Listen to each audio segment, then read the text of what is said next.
Yeah, 1 John, First John 3:9. It says, "Whoever has been born of God does not sin, for his seed remains Yeah. in him, and he cannot sin continually." Say it again. Cannot Yes, sin what? continually There you. because There's he your has answer been right there. born of God. That's your answer. If you're asking me, Com- someone born of God says cannot sin. So then, why do we sin? Is that your question? What's your question about this passage? yes, Okay. You just answered it by reading that translation. It's not saying you never sin. It means that someone born of God, his life is not going to be characterized by sin, meaning those who are in the world who don't know God, their life is to wake up in sin, to then sleep in sin, to get drunk, to lie, cheat, and steal, to have sex before marriage. Their life is controlled by sin.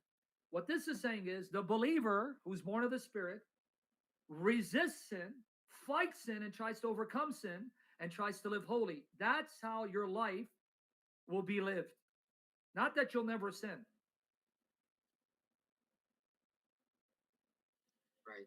Because the same John tells you in I First John understand. 1 8, in 1 John 1 8, the same John tells you, if you say you're without sin, we deceive ourselves. Yes, So John contradicts himself? No, what he's talking about is those born of God, now they'll have the desire not to want to sin daily, day in and day out. Whereas if you look at the unbelievers, what do they live for? Sin, partying, getting drunk, having sex, fornicating, adultery, idolatry, money. That's all they live for. Sports.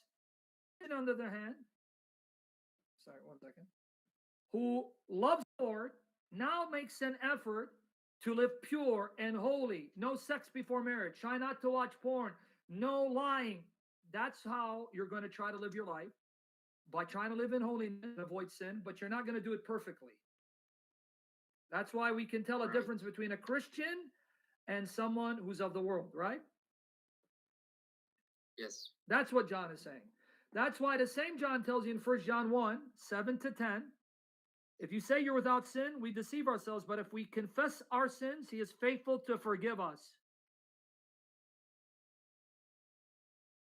right. So it's lifestyle. Those who are born of God, their lifestyle will not be a lifestyle of just sinning without shame. Right. Your lifestyle will be trying to live for the Lord, prayer, fasting, Eucharist, joining the church, feeding people, clothing people, visiting people, standing up for the rights of those who are being abused. Right. That's how your lifestyle will be lived. It's a lifestyle, but it doesn't mean you're going to do it perfectly.